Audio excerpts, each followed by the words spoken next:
Hola, bienvenidos a este análisis a fondo de los componentes esenciales que construyen la web, HTML y CSS. Hoy nos basamos en el libro HTML y CSS, Diseño y creación de sitios web de John Duckett, un recurso muy visual de 2011 que sigue siendo una excelente introducción, tanto para quien empieza desde cero absoluto como para quien ya tiene presencia online, pero busca entender y controlar mejor su apariencia. Así es, la idea es, desmitificar estos dos lenguajes fundamentales. Veremos cómo HTML define la estructura y CSS aporta el estilo, y cómo en conjunto crean las páginas que navegamos a diario. Y vamos a descubrir que entender sus bases es más accesible de lo que podría parecer, ¿eh? Me parece estupendo. Antes de sumergirnos en HTML y CSS, podríamos aclarar brevemente ese proceso casi mágico de cómo una página web viaja desde algún servidor hasta nuestra pantalla. A veces damos por sentado que simplemente aparece, ¿no? Claro, es un buen punto de partida. Es un proceso con varios pasos, pero bastante lógico en realidad.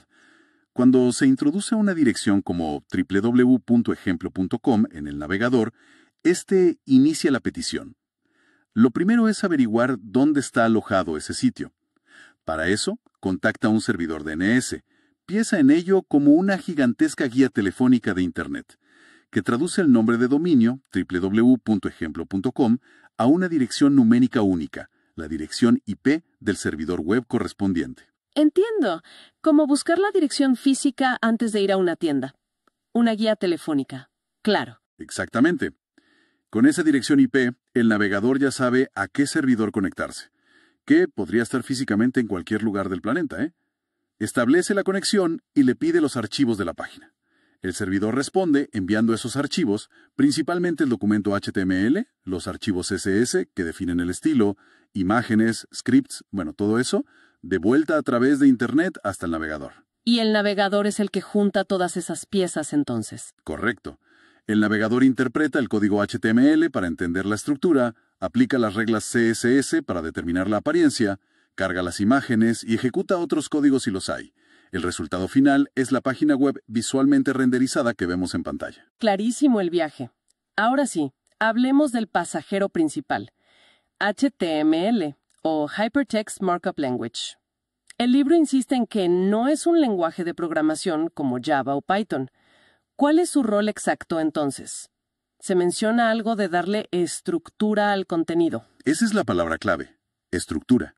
HTML no se ocupa de la lógica compleja, o sea, no hace cálculos ni toma decisiones complejas, sino que se dedica a organizar y describir el contenido.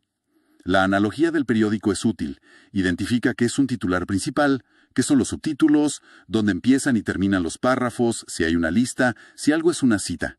HTML hace exactamente eso, pero usando un sistema de etiquetas o tags que el navegador puede entender. Etiquetas. Como tag. Así.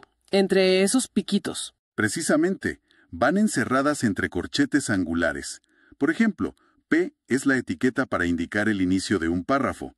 La mayoría de las etiquetas vienen en pares, una de apertura, como P, y una de cierre, que es idéntica pero incluye una barra inclinada antes del nombre, P. Vale, P para párrafo.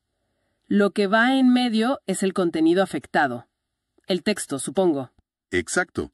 El texto que escribas entre P y P será tratado por el navegador como un párrafo.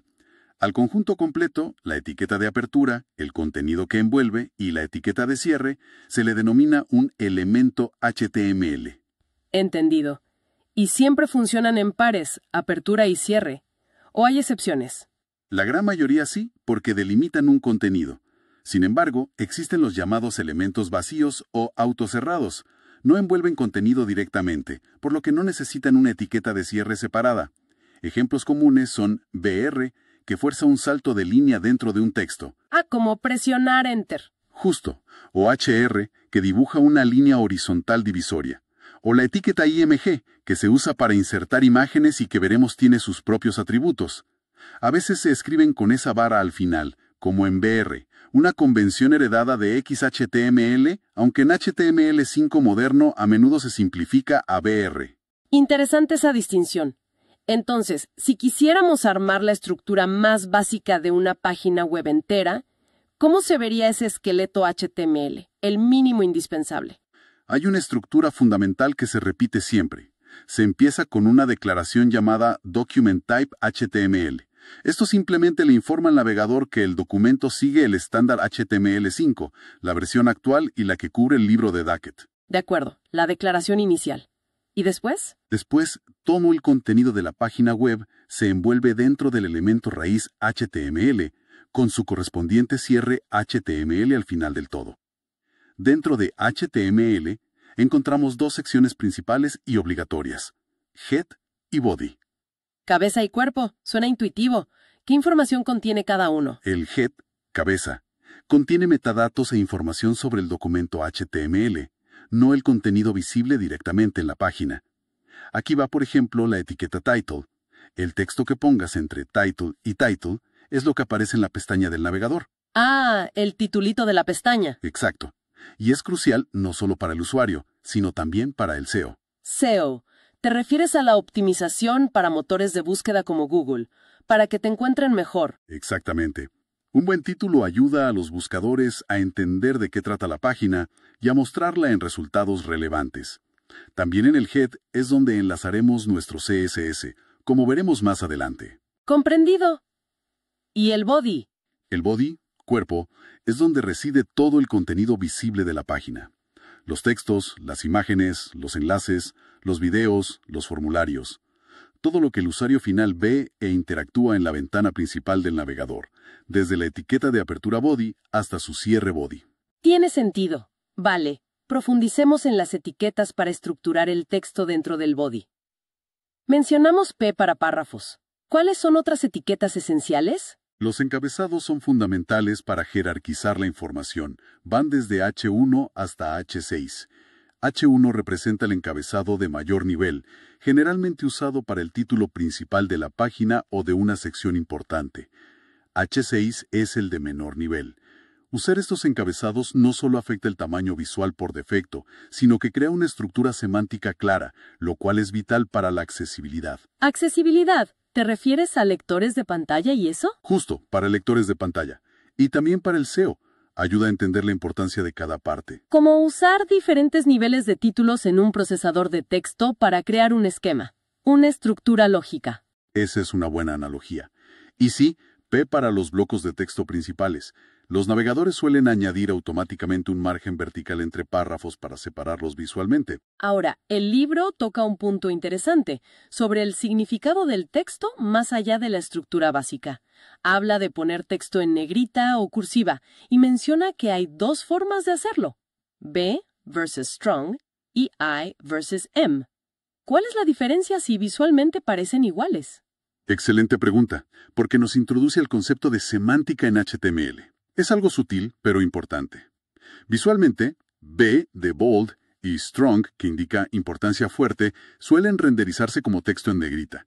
Similarmente, I de italic y M de énfasis suelen mostrarse en cursiva. La diferencia crucial no es visual, sino de significado. Espera, ¿significado para quién? ¿Para el navegador o para nosotros? Para el navegador, para los motores de búsqueda y, muy importante, para tecnologías asistivas como los lectores de pantalla que usan personas con discapacidad visual. Strong indica que el texto tiene una gran importancia, seriedad o urgencia. Es como decir, esto es clave. M indica un énfasis que cambia el tono o el significado de una frase, como cuando inclinas la voz al hablar. En cambio, VA son puramente estilísticos. Indican que ese texto debe verse diferente, negrita o cursiva, pero sin añadirle un significado especial intrínseco. Son solo apariencia. Ah, ahora veo.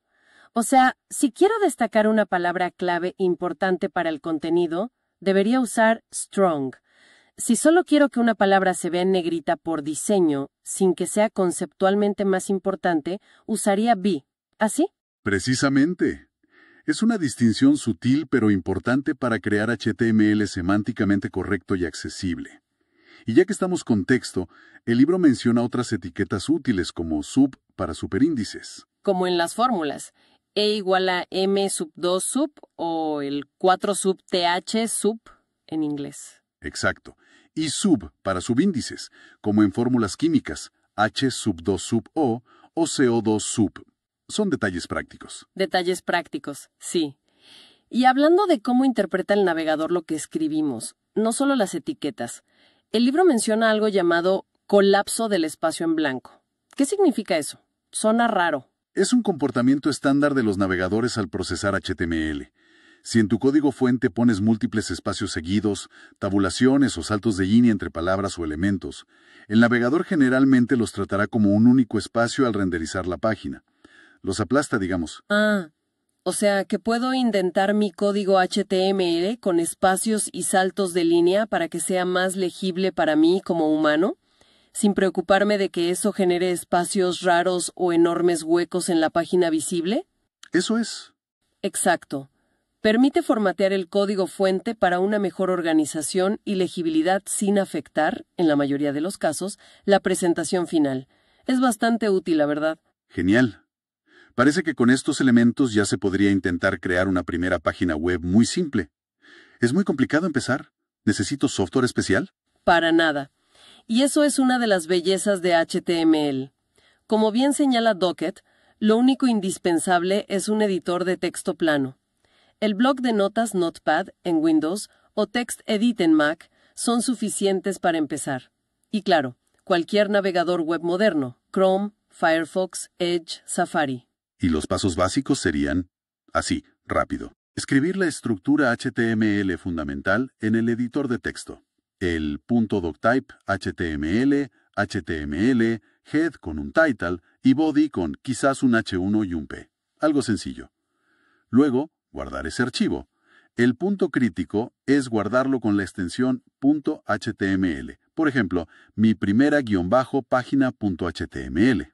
Cuidado aquí. Recuerdo la advertencia del libro. En algunos editores como Notepad, al guardar hay que asegurarse de seleccionar todos los archivos en el tipo de archivo, para evitar que lo guarde como mi _página.html.txt, que no funcionaría. Un detallito clave. Buen apunte. Es un error común al principio. Una vez guardado correctamente como .html, solo hay que localizar el archivo en el explorador de archivos y hacer doble clic. Se abrirá en el navegador web predeterminado y ahí estará la primera página web creada. Así de simple. Suena increíblemente accesible, aunque el libro menciona editores más especializados como Notepad++, VS Code, Sublime Text, etc., que ofrecen ayudas como resaltado de sintaxis, autocompletado. Es bueno saber que la barrera de entrada es mínima, cualquiera puede probar. Ahora, como dice el libro, estas páginas de HTML puro, aunque estructuralmente correctas, son visualmente, un poco austeras, ¿no? Sí, funcionales pero no muy bonitas. Aquí es donde entra en juego el segundo protagonista, CSS. Exacto.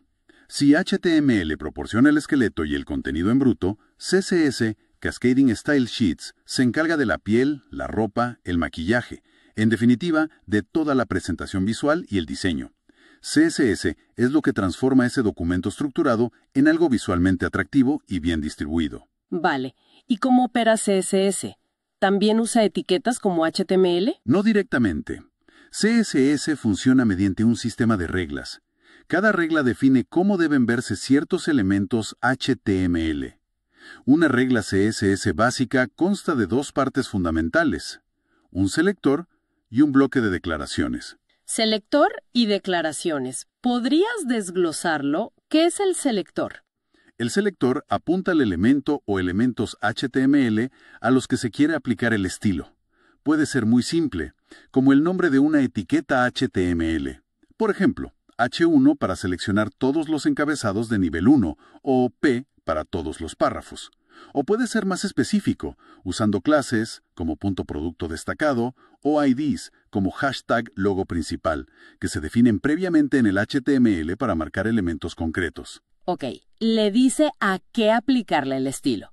¿Y el bloque de declaraciones? Va entre llaves, y contiene las instrucciones de estilo específicas, qué hacerle a esos elementos seleccionados. Y dentro de las llaves, ¿qué va ahí? Dentro de las llaves van una o más declaraciones, separadas por punto y coma. Importantísimo el punto y coma, Cada declaración se compone de una propiedad CSS, el aspecto que se quiere modificar, como color para el color del texto, font size para el tamaño de la fuente, background color para el color de fondo, seguida de dos puntos, y un valor, el ajuste deseado para esa propiedad, como red 14px #FFFF.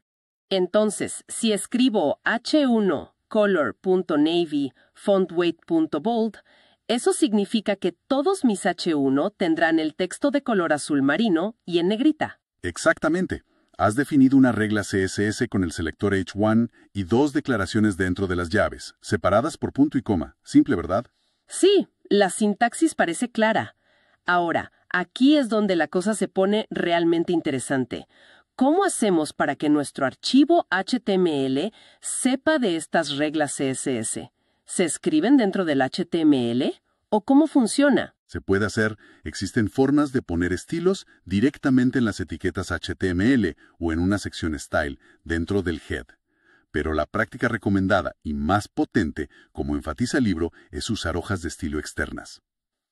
¿Externas? ¿Cómo es eso? Significa crear un archivo de texto plano separado que contenga únicamente las reglas CSS y guardarlo con la extensión .css, por ejemplo, estilos.css, un archivo solo para los estilos. Vale, un archivo .html para la estructura y un .css para los estilos. ¿Y cómo se conectan? ¿Cómo sabe el HTML cuál es su CSS? La conexión se establece desde el documento HTML. Dentro de la sección head del archivo HTML se utiliza la etiqueta link. Esta etiqueta necesita al menos tres atributos. Rel Style Sheet para indicar que estamos enlazando una hoja de estilos. Text CSS, aunque a veces se omite en HTML5 moderno, pero es bueno ponerlo. Y lo más importante, href ruta tu archivo estilos.css que especifica la ubicación del archivo CSS. ¿Dónde encontrarlo? Entendido. Se enlaza desde el head. ¿Y por qué es esta la mejor manera? ¿Qué ventajas tiene separar HTML y CSS? Suena como más trabajo al principio. Las ventajas son enormes, especialmente a medida que los sitios web crecen. Créeme, ahorra trabajo a la larga. Primero, consistencia. Un solo archivo CSS puede dar estilo a múltiples páginas HTML, asegurando una apariencia uniforme en todo el sitio. No tienes que repetir estilos en cada página. Segundo, mantenimiento. Si necesitas cambiar un color, una fuente o cualquier aspecto del diseño en todo el sitio, solo tienes que editar ese único archivo .css. Imagina tener que cambiar el estilo en cientos de archivos HTML individuales. Sería una pesadilla. Uf, sí, lo imagino. Cambiar una cosita en un lugar y que se arregle en todos lados. Eso es eficiencia. Totalmente. Y tercero, separación de intereses. Mantiene el contenido y la estructura, HTML, claramente separados de la presentación, CSS. Esto resulta en un código más limpio, más organizado, más fácil de entender, de depurar y de colaborar en equipo. Esta separación es un pilar fundamental del desarrollo web moderno. Entendido. Limpieza, mantenimiento, consistencia. Además, permite que diferentes dispositivos o contextos apliquen estilos distintos al mismo HTML, si es necesario, bien sea en versiones para imprimir o para móviles. Y sobre el nombre, cascading. Cierto. ¿Por qué cascading? En cascada. ¿Qué cae? Se llama así porque los estilos pueden provenir de diferentes fuentes. Los estilos por defecto del navegador, cada navegador tiene los suyos, estilos definidos por el usuario en su navegador, menos común pero posible, y los estilos definidos por el autor en el archivo CSS que enlazamos. Estos estilos caen en cascada, y existen reglas específicas de especificidad y herencia para determinar qué estilo prevalece cuando hay conflictos. Ah, o sea, si hay dos reglas que le dicen a un párrafo que sea de colores distintos. Exacto. Hay un sistema para decidir cuál gana. Generalmente, la regla más específica o la última declarada tiene prioridad. Es todo un tema, pero la idea básica es esa. Hay un orden, una cascada. Interesante, hay un sistema de prioridades. Ahora, el libro introduce un concepto que marca como crucial para entender cómo funciona CSS en la práctica. El modelo de caja, Box Model. ¿De qué va esto? Suena importante. Es absolutamente fundamental para el layout y el diseño con CSS. Sin entender esto, es muy difícil maquetar bien una página.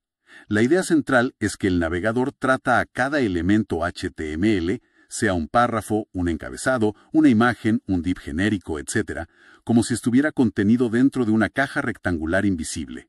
Todos son cajas, incluso el texto de un párrafo. Conceptualmente sí.